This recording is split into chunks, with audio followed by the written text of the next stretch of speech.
We create a Google group for every single class that you teach at Champlain College. And that's a powerful feature for organizing and sharing with your students. So let's see how that works. If you go to groups.google.com, you can see a list of every group that you're in. And you'll see groups set up for all your classes if you look at this list. So for every section you teach, you can see the name of the group. It always follows the same pattern. It's the code for your class, so the 3 digits of the subject, the number of the course, the section, dash, and then the year, followed by either FA for fall or SP for spring. It's that at champlain.edu is an email address that will email every student in the class. And what's cool about this is a couple things. One, it's set up 2 weeks before the semester begins. So if you need to email the students before Canvas is open, it's available to you 2 weeks before the semester begins. You'll have access to that email account.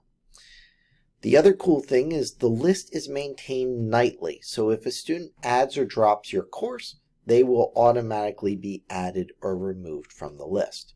You can use it though for a lot more than email.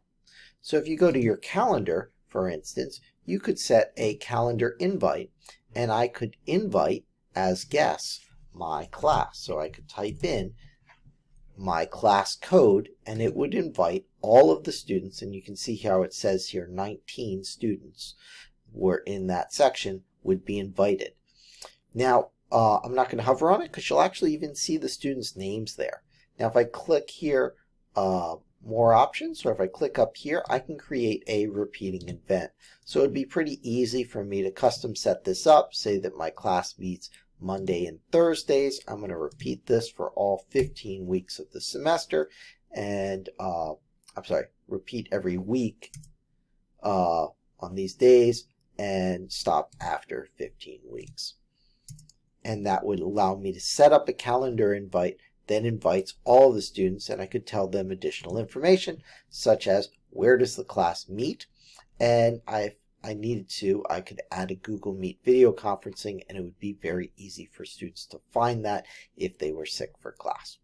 Okay, so that's one way you can use it. You can also use it to email the students, but you can even use it in Google Drive to share documents or folders with your whole class, and it gives you control of the permissions at that level. So if you are in Google Drive, let's go over there for 1 second, you could create a new folder and share that folder. I'll call it class folder for now, and let's go ahead and create that class folder and go inside of it, and I can share that class folder and share it. But instead of sharing it with each individual person in the class, I can simply use that Google group once again.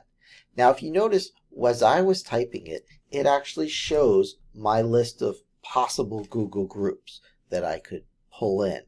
That won't work for you at first. And the reason is because it's not automatically added to your contact list. That is one limitation of it. So the first time that you use it, you're going to have to type in the whole code. But once you use it a couple times, Google will start to remember it, and it will always offer it to you as an option.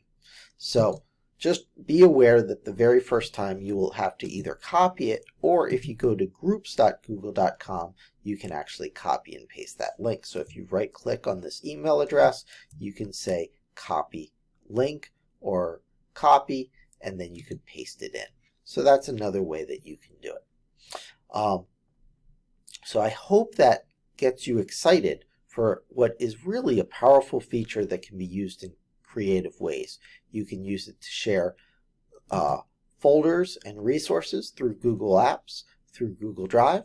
You can share calendar invites, right? Or pretty much any feature in Google that allows for sharing, you can then use it. You can also simply use it as email as well. So please take advantage of it. It gives you a great tool for communicating with your students and also controlling permissioning.